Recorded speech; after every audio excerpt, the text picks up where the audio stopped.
जो हमारी बॉडी के जो पार्ट्स हैं, जैसे कि हमारा हार्ट है, ब्रेन है, लिवर है, ये सब इन पे भी असर करती है डायबिटीज। जैसे आपने कहा वो पूरी बॉडी पे असर करती है। तो मैं चाहती हूँ कि आप जो शुगर के पेशेंट्स हैं उनको, जैसे आपने सुबह बताया कि नाश्ता क्या है, ऐसे ही आप ये भी बताइए कि उसके बाद वो क्या खाएं, लंच क्या हो, उनका डिनर क्या हो, उनको वॉक कितनी करनी चाहिए या किस तरह की एक्सरसाइजेज उनको प्रेफर करना चाहिए जिससे कि ये डायबिटीज जड़ से खत्म हो जाए। देखो, एक बड़ी बात मैं बताऊं, ये जो जड़ से खत्म वाला फंडा है ये कभी नहीं सोचना चाहिए। डायबिटीज तो अगर किसी को डायबिटीज हो जाती है तो वो कभी खत्म नहीं होती? हाँ नहीं, उसको जड़ से कंट्रोल किया जा सकता है, लेकिन खत्म नहीं हो सकती, क्योंकि ये वो प्यारा दुश्मन है जिसको छोड़ने को भी मन नहीं करता और ये भी नहीं छोड़ के जाता। नहीं, छोड़ने को तो मन करता है, वो छोड़ के नहीं जाता क्योंकि ये ना एक्चुअली जो डायबिटीज है ना जी, जब एक बार हो जाती है तो ये रिवर्स नहीं होती। लोग कहते हैं हो जाती है, ऐसा नहीं होता। बहुत सारे लोग हैं बोलते हैं लोगों को कि रिवर्स हो जाती है, ऐसा नहीं होता। तो बहुत सारी एड्स भी आती वो हैं। एड क्या होती है? अब मैडम बताओ, आप हमारे पास मान लो कोई डायबिटीज का पेशेंट लेके आ जाते हो, हम उसको कुछ ना कुछ बता देते हैं, 2-3 दिन के लिए उसकी डायबिटीज उसने चेक किया नहीं है तो उसी का बैठ के वीडियो बना लेते हैं कि मेरी तो रिवर्स हो गई। तो जब उसको महीने के बाद पूछो तो वो फिर कहता है मेरे को फिर हो गई। मतलब ऐसा नहीं है। टेंशन फ्री हम कभी नहीं हो सकते। अपनी दिनचर्या को सेट कर लीजिए। शुगर की मजाल नहीं है कि एक रत्ती भी बढ़ जाए वो। और क्योंकि अभी थोड़ी देर पहले आपने मुझे बताया था जब हम शूट नहीं कर रहे थे कि जो डायबिटीज के पेशेंट हैं अगर वो ठीक से अपना पूरा ध्यान रखें तो उनकी उम्र ज्यादा लंबी होती है। रीजन क्या है मैडम? अब देखो, जो आदमी बिल्कुल मस्त है उसको कोई बीमारी नहीं है, वो डरते नहीं जो भी खाता है, है ना? तो लेकिन जब उसको शुगर हो जाती है तो वो हर चीज डर डर के खाता है, शरीर को पोषण करता है। और जो शुगर होते हुए डरता नहीं है, खाना गलत उलट पलट खाता है, तो उसका यही पता लगता है सुबह को कि रात को तो अच्छा भला सोया था, कल मेरे साथ बातें कर रहा था, कल ऐसे कर रहा था, पता ही नहीं चला। क्यों? क्योंकि उसने लापरवाही करी जी। ये क्लियर है कि अगर वो पेशेंट ये सोचता है कि मेरे को डायबिटीज है, मैंने दिन में 1 एप्पल खाना है, तो वो 11 बजे से पहले खा ले। और दोपहर का मान लो लंच करना है उसने। अब ब्रेकफास्ट मैंने बताया कि ब्रेकफास्ट में मैंने ये नहीं बताया क्या खाना है, और जो भी उसका मन है वो खा सकता है। अच्छा। वो पराठे खा सकता है, रोटी खा सकता है, दाल सब्जी खा सकता है, मौसमी तरीके से खा सकता है। और सुबह सुबह जैसे दाल खानी है दाल खा सकता है, और कोई भी उसको बिना छिलके वाली दाल खानी है, छिलके वाली दाल ना खाए। और इसमें परहेज जो है बड़ा सिंपल है। माँ की दाल नोट कर लो आप सारे जने पेन उठा के। माँ की दाल, जिसको हम उड़द की दाल बोलते हैं, काली दाल बोलते हैं, वो एक राजमा, जो राजमा की दाल होती है, ये 2 दालें तो बिल्कुल मना है, बाकी सारी दालें खा सकते हैं। सिर्फ शुगर के पेशेंट्स को या सबके लिए? एक शुगर के, एक जॉइंट पेन के। जॉइंट पेन में भी? बाकी जो तंदुरुस्त लोग हैं वो खा सकते हैं। और दूसरा ये है कि सब्जियों में अरबी हो गई, भिंडी हो गई, ये सब्जियां बना के नहीं खानी। अच्छा। इसकी सब्जी जो लेस वाली है, जिमीकंद है, कटल है, वो नहीं लेना। और तीसरी बात इसमें क्या है, चावल और चीनी बंद है। ओके। क्योंकि चीनी और चावल जो है ये डायबिटीज को अप कर देते हैं। और चीनी की जगह वो गुड़ खा सकते हैं, शक्कर खा सकते हैं, देसी खंड का जैसे बूरे वाली खंड होती है वो खा सकते हैं। अब आप एक बात कर रहे थे कि शुगर का पेशेंट ये फल नहीं खाता, डरता है, आम नहीं खाता। मैं कहता हूँ 1 किलो आम खाओ। नहीं, जैसा अभी आपने कहा कि वो सिर्फ 1 फ्रूट खा सकता है, और वो भी 11 बजे से पहले। 11 बजे 12 बजे से पहले। तो फिर अगर बाकी फ्रूट्स तो फिर वो नहीं खा पाएगा ना पूरे दिन में। देखो, तो 1 ही फ्रूट खाएगा। आज 1 खा लिया, कल को दूसरा खा लिया, जितने फ्रूट आते हैं सबका टेस्ट। तो फिर 1 किलो कैसे खाएगा? मुझे मैं बताता हूँ ना, जो डरते हैं उनका डर दूर करने के लिए बता रहा हूँ कि आप 1 किलो आम खा लो, कुछ नहीं होता। थोड़ी देर के लिए आपका थोड़ा डायबिटीज बैलेंस जो है वो बढ़ सकता है, और 2-3 घंटे के बाद वो नॉर्मल हो जाता है अपने आप ही, क्योंकि उसके अंदर सुक्रोश होता है, ना कि शुगर होती है। ऐसे ही हर फ्रूट के अंदर भगवान ने कोई भी ऐसा फ्रूट नहीं दिया जिसके अंदर शुगर को बढ़ाने वाली चीज़ें हों। और दूसरी चीज़ क्या है कि अब जैसे मैंने बताया कि 600 ग्राम फ्रूट 500 ग्राम फ्रूट खा सकता है। जैसे 1 एप्पल है 200-250 ग्राम का हो जाता है, उसके साथ 1 अमरूद खा ले या 1 आधा केला खा ले। ऐसे करके जैसे अंगूर खाने का मन है, 100-200 ग्राम अपने अंगूर ले ले, उसके साथ थोड़ा बहुत और कोई फ्रूट ले ले, तो ये चीज़ ले सकते हैं। तो ऐसे ही जैसे नाश्ता है वो अच्छा करो, नाश्ता हमारे जो ग्रंथों में लिखा है कि अच्छे डाइट लेना चाहिए, और उसमें दही वगैरह हो तो बहुत बढ़िया है, रायता हो, मिक्स फ्रूट वाला रायता हो, चाहे उसके अंदर सलाद वाला रायता हो, बहुत अच्छा है। उसके बाद दोपहर का जो खाना है, अब नाश्ते और दोपहर के बीच जो लोग चाय पीते हैं, जैसे लोग सरकारी कर्मचारी हैं, बैंकों में कहीं भी है, वो जाके सबसे पहले कहते हैं ये चाय पिलाओ, फिर काम शुरू करेंगे। सही बात ऑफिस है। में जाते। हाँ। वो जो चाय है वो बहुत बड़ा दुश्मन है सेहत का। अच्छा। हाँ, उस समय कुछ भी नहीं करना चाहिए, इंसान को लंच का वेट करना चाहिए, ना ही कुछ करे, मतलब नाश्ते और फुल नाश्ता करे अपना, और लंच के बीच में चाय कभी नहीं पीनी चाहिए। और ये तो मैं कहता हूँ जिनको शुगर नहीं है उन लोगों को भी नहीं पीनी चाहिए, क्योंकि वो जो नाश्ता हमने किया हुआ है उसमें जो पोषक तत्व हैं वो चाय उनको खत्म कर देती है। शरीर को वो एनर्जी नहीं मिलती, तभी वो लंच करता है। लंच के बाद फिर 5 बजे फिर उसको चाय की हैबिट बनती है, तो ये एक आदत बन जाती है। तो लंच जो है वो अच्छा खासा करना चाहिए, पौष्टिक लंच। लंच के अंदर वो दाल ले सकते हैं, सैलड ले सकते हैं, रायता ले सकते हैं, अपनी मनपसंद की सब्जियां खा सकते हैं, लेकिन जो रात का खाना है वो अवॉइड करें। अब बहुत लोग हैं वो कहते हैं कि सर सुबह जब फास्टिंग चेक करते हैं तो बहुत ज़्यादा होती है, हाँ। जब हम दोपहर को या शाम को चेक करते हैं खाना खाने के बाद तो कम हो जाती है, क्योंकि जो रात को हमने खाया खाना वो पचा ही नहीं पूरा जी। पहले तो खाते लेट हैं, फिर वो सुबह उठ के फास्टिंग चेक कर लेते हैं, हाँ। तो वो बड़ी हुई मिलती है, परेशान हो जाते हैं। ये नहीं सोचते कि जो खाना खाया उसी का बैलेंस पड़ा हुआ है। तो अगर आप रात को खिचड़ी खाओ, दलिया खाओ या थोड़ा बहुत दूध पी के सो जाओ, कभी प्रॉब्लम नहीं आती। ब्रेकफास्ट अच्छा करो, लंच अच्छा करो, डिनर बस अवॉइड करो, और उसके लिए थोड़ा बहुत कुछ खाओ। और कई कहते हैं हम तो डिनर में सलाद ले लेते हैं, फ्रूट ले लेते हैं, और भी गलत है। उसमें आप वो चीज़ें लो, खिचड़ी हो गई, दलिया हो गया, या फिर रात को सूप हो गया, या कोई सब्जी हो गई, हाँ। सब्जी के साथ अगर लेना चाहते हैं एक आधी सिंपल बिल्कुल खुश्क चपाती खा लें, ताकि वो सुबह तक डाइजेस्ट हो जाए और आपको डायबिटीज़ का लेवल सही से मिले। तो उससे क्या होता है कि डायबिटिक पेशेंट को जीने में और तंदुरुस्त जीने में बहुत मदद मिलती है। गोयल साहब, जैसे कि जो डायबिटीज़ के पेशेंट्स हैं, मैं उनके लिए ये भी आपसे पूछना चाहूँगी कि जैसे वेजिटेरियन और नॉन वेजिटेरियन खाना है, तो उनको कौन सा खाना प्रेफर करना चाहिए? क्या नॉन वेज उनके लिए ठीक है या?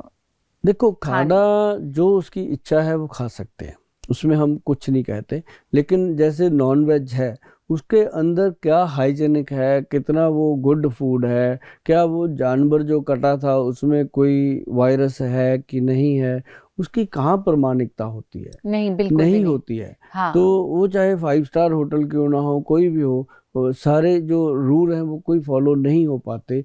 तो वो चीज़ जो लोग खाते हैं, ये बीमारियों का घर हो गया है, क्योंकि पहले कहाँ खाते थे लोग इतना नॉन वेज। नहीं, अब हाँ। तो कई ऐसे लोग हैं जो ये कह के खा लेते हैं कि यार हम भी तो नॉन वेज ही हैं, सारा मांस मछली का हड्ड पैरी है, हम भी नॉन, अगर हमने पनीर में पनीर मिला दिया क्या हो गया? है ना? हाँ। तो मतलब और बहुत सारे लोग तो ऐसा भी बोलते हैं कि अगर हम नहीं खाएंगे तो बहुत सारे पंछी, बहुत सारे जानवर, हाँ। बहुत ये कुछ हो जाएगा। हाँ। मैं बोलती हूँ कि इंसान भी तो फिर बहुत हो गए हैं, हाँ। तो फिर इंसानों को खा लेंगे। खा ही रहे हैं, सबसे बड़ा तो दुश्मन इंसान का इंसान ही खा ही रहा है, कड़े गोली मार देते हैं और क्या होता है, हाँ। चल ही रहा है। लेकिन मैं आपको ये बता रहा था कि जो डायबिटीज का सिस्टम है ना जी, वो जब तक यहाँ से सेट नहीं होगा। अब जैसे आयुर्वेद है, इसके अंदर मैं बताऊं, कुछ लोग कहते हैं कि जी हमने मेथी दाना भी खाया, कलौंजी भी खाई, हमने ये भी खाया, हमने वो भी किया, हमारा शुगर फिर भी कम नहीं होता। हाँ। ठीक है, लेकिन वो क्या कहते हैं, चाय तो फीकी पी लेंगे, गुलाब जामुन 2-3 खा लिए, साथ में रसगुल्ले खा लिए, जलेबी खा लिया, कुछ और खा लिया, या पकौड़े खा लिए पनीर के बने हुए, तो वहां पे मेथी के बेचारे आधे चम्मच क्या करेगा? तो सब इस बात से मुझे याद आया कि एक जर्नलिस्ट थे, हाँ। तो जौहर साहब अभी तो दुनिया में नहीं रहे, बहुत अच्छे इंसान थे। वो जब भी मेरे घर आते थे ना तो बोलते थे चाय फीकी चाहिए, फिर जैसी चाय आएगी बोलेंगे कुछ मीठा नहीं है, तो फिर मतलब मिठाई वो सारी खा जाएंगे जो भी मिठाई होगी, लेकिन चाय वो फीकी पियेंगे, मतलब चाय तो फीकी पीना।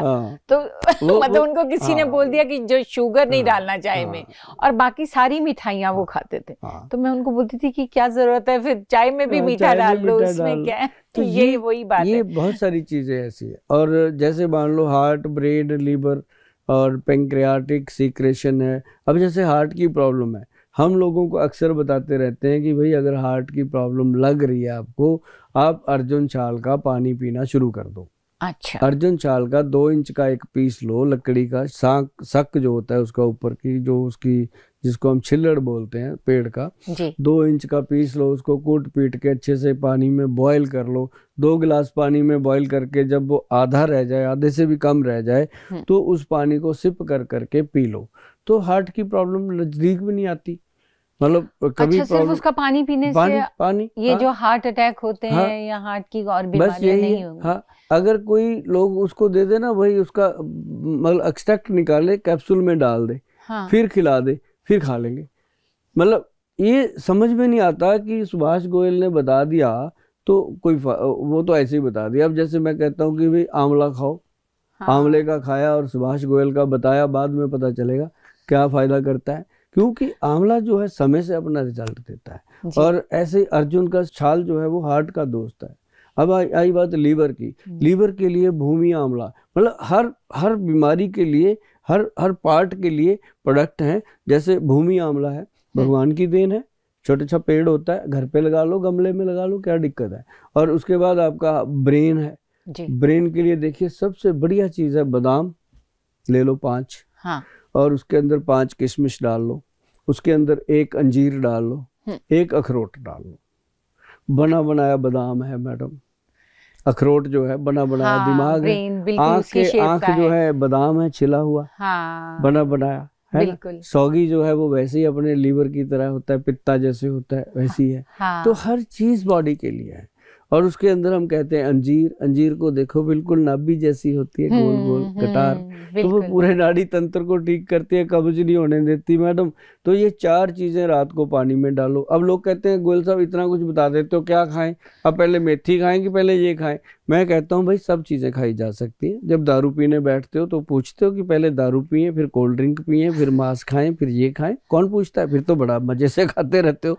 जो मैं बता रहा हूँ, सबसे पहले मेथी दाना कलौंजी जो है मॉर्निंग में खा लो, उसके 10 मिनट के बाद जो मैंने बादाम अखरोट का मिश्रण बताया है, इसको आप पानी में डालोगे, इसका पानी फेंकना है। अच्छा, ड्राई फ्रूट का पानी नहीं पीना। ओके। उसको सिर्फ ड्राई फ्रूट को खाना है। और बादाम जो है वो छिलका उतार के खाना है, उसको छिलके के सहित अगर खाओगे तो यूरिक एसिड बढ़ेगा। छिलका उतार के खाएंगे तो आपका शुगर लेवल भी कंट्रोल होगा और शरीर को एनर्जी मिलेगी, दिमाग को ताकत मिलेगी। मतलब हार्ट, ब्रेन और लीवर सबके लिए ये 3-4 चीजें इतनी कारगर हैं जी। जो लोग करते हैं वो बोलते हैं गोयल साहब थैंक यू आपका। तो ये थैंक यू सुनने के लिए कान तरसते रहते हैं, और बीच में एक आधा उल्टा सीधा भी लिख देते हैं कि सर हम नहीं खा सकते, इतना महंगा बादाम है, कहाँ से लेके आएंगे। मतलब अब उनके लिए भी भगवान ने बहुत कुछ दिया हो। भाई बादाम महंगा लगता है, मूंगफली खा लो, है ना। अब मूंगफली भी महंगी लगती है तो पॉपकॉर्न खा लो, कुछ तो खाओ ना जो एनर्जी दे। मेथी, आप इतना कुछ तो बता रहे हैं, तो वो खा लीजिए। हाँ, तो ये रसोई घर में अगर ऐसी एक अलमारी फिट करके लोग लिख लें उसके ऊपर कि सुभाष गोयल के नुस्खे, इतना ही लिख लें अपनी अलमारी में, तो उसके ऊपर मेरा नंबर लिख लें जो जहाँ स्क्रीन पे आ रहा है। तो जब कोई बात ना समझ आए उस नंबर पे व्हाट्सएप बनाएं, मैसेज डाल दें कि मैं फलाने शहर से और मेरे को ये प्रॉब्लम है, आप कोई घरेलू नुस्खा भेज दीजिए। तो हमारे संस्थान से उनको घरेलू नुस्खे पूरे लिख करके PDF भेज दिया जाता है। अरे वाह, अगर सिर्फ मैसेज आ जाए तो पूरा तो ये तो बहुत ही अच्छा है। किसी को भी कोई प्रॉब्लम हो तो वो अपनी प्रॉब्लम लिख के भेजे और गोयल साहब की तरफ से उसको जवाब मिलेगा, और आपको डॉक्टर्स के पैसे भी नहीं खर्चने पड़ेंगे। बिल्कुल।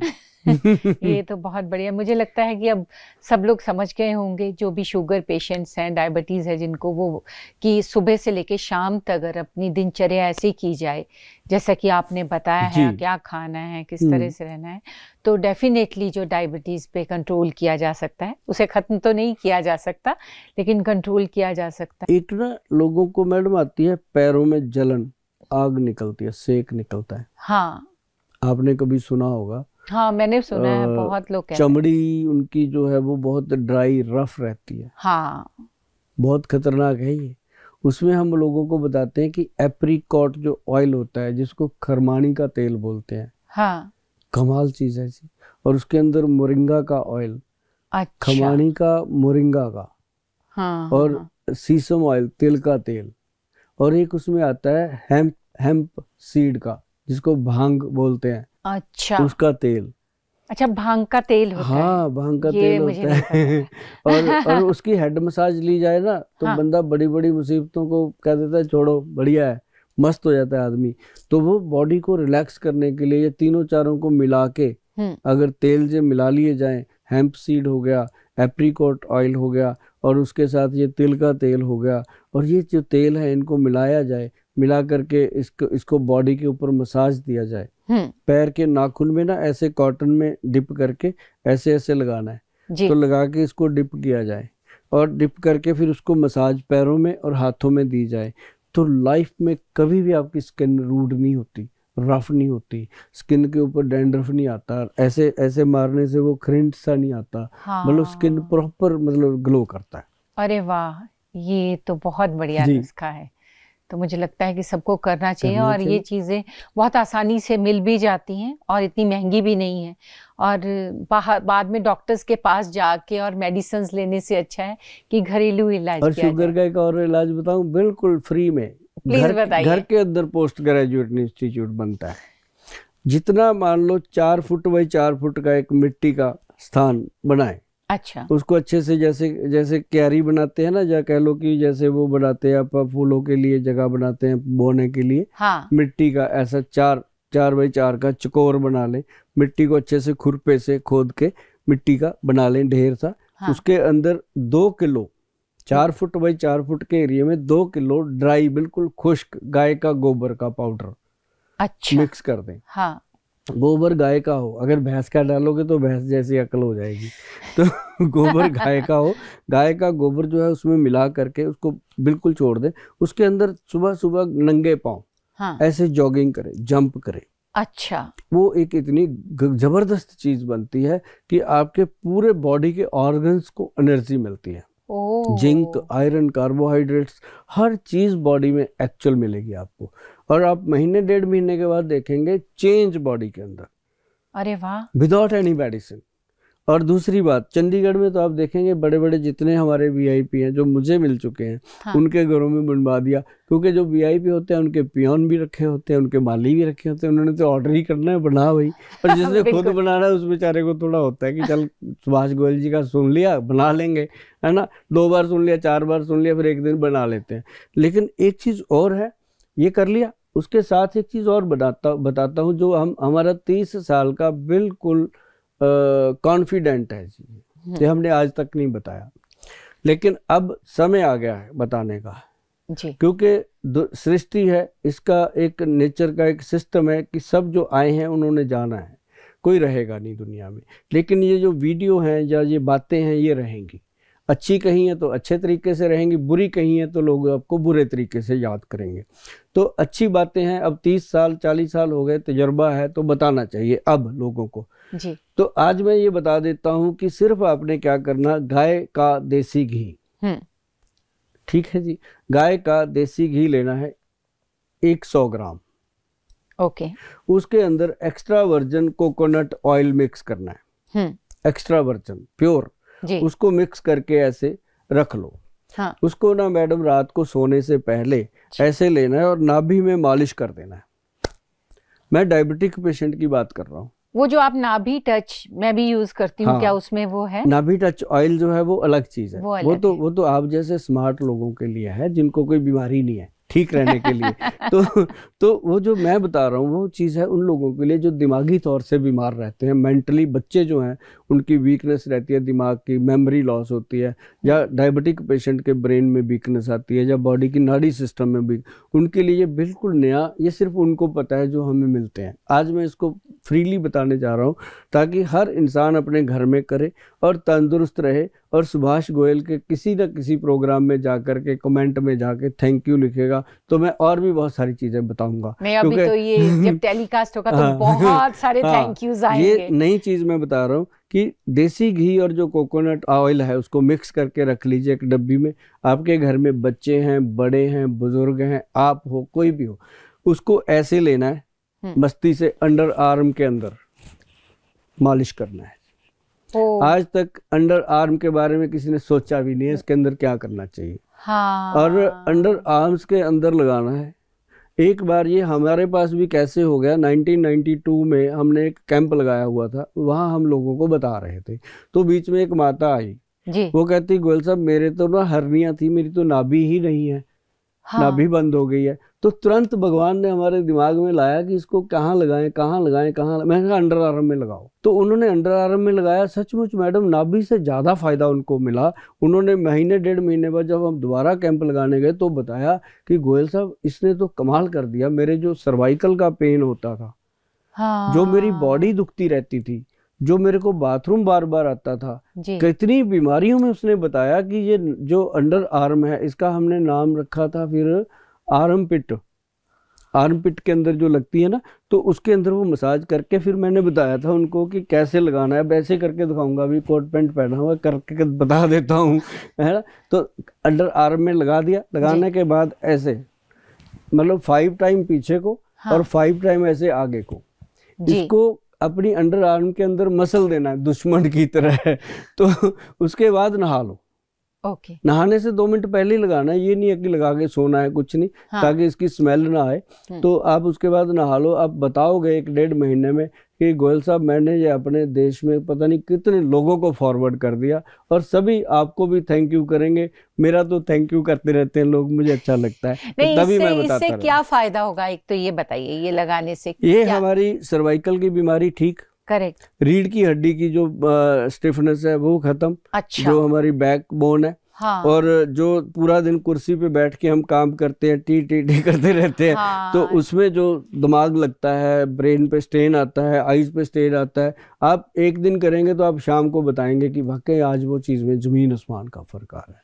और पैरों में आग निकलती है, घुटनों में दर्द रहती है, स्टिफनेस जितनी बॉडी की है वो अंडर आर्म में सिर्फ देसी घी और कोकोनट ऑयल का मिश्रण लगाने से ठीक होती है। मैडम ये कमाल का रिजल्ट हमने देखा, और हमने, मेरा ख्याल है कि मिलियन लोगों को बताया, मिलियन लोगों ने इसको आजमाया, और आज मैंने अपने पूरे देश को बताया है। और मुझे उम्मीद है कि ये पूरा देश करेगा, और आने वाले टाइम में गाय का देसी घी मिलना मुश्किल हो जाएगा, क्योंकि 140 करोड़ की आबादी जब यूज़ करेगी तो नेचुरली है कि असली देसी घी आपको खुद ढूंढना पड़ेगा। नहीं, बहुत ही बढ़िया। ये तो मैंने भी पहली बार गोयल साहब सुना है, और मुझे लगता है कि बहुत सारी गाय कटने से भी बचेंगी जी। हाँ। और गाय को माता क्यों कहा गया? वही, गाय का जो मूत्र है ना जी, या गाय का जो दूध है, ये सारी चीजें यूज आती हैं। पहले तो होता था ना, एक कहावत थी पंजाबी की जिसमें बोलते थे कि तेरा चामना किसे काम आवे, पशुओं दे हड्ड विक दे। हाँ। अब वो जो कहावत थी ना कि जानवरों का तो सब कुछ बिक जाता है पार्ट बॉडी का, और इंसान की तो चमड़ी भी काम नहीं आती। बिल्कुल इसका मतलब यही था। हाँ। तो अब क्या हो गया, उल्टा हो गया। अब इंसान की हर चीज बिकती है। सुबह सुबह गली में आता है बाल बेच लो, कटे हुए बाल बिकते हैं, हाँ, किडनी गुर्दे बिकते हैं। अब इंसान की हर चीज बिकती, बॉडी दान कर जाते हैं लोग। मैं तो कहता हूँ आंखें बिकती हैं, हाँ, हर चीज। मतलब अब उन्होंने वो कहावत को उल्टा कर दिया कि भाई पशु का कुछ बिके ना बिके, अब इंसान का सब कुछ बिकता है। अब तो सब कुछ बिकने लगा। हाँ, ये पशु भी बिकते मतलब हैं, इंसान को खुंदक आ गई ये बात सुन के। कहता है ऐसे कैसे हो सकता है, हम भी इंसान हैं, हमारा भी हम भी बिकेंगे, हम भी बिकेंगे। बेच दिया सारा कुछ। अब तो घुटने बिकते हैं जी, एक घुटना लगवाओ दूसरा फ्री। हाँ, तो ये भी मैंने सुना है, बहुत ही अजीब। गोयल साहब, जिसे भी ये डायबिटीज होती है उसे एक और मेजर प्रॉब्लम होती है, वो है कब्ज की। तो उससे कैसे निजात पाया जा सकता है?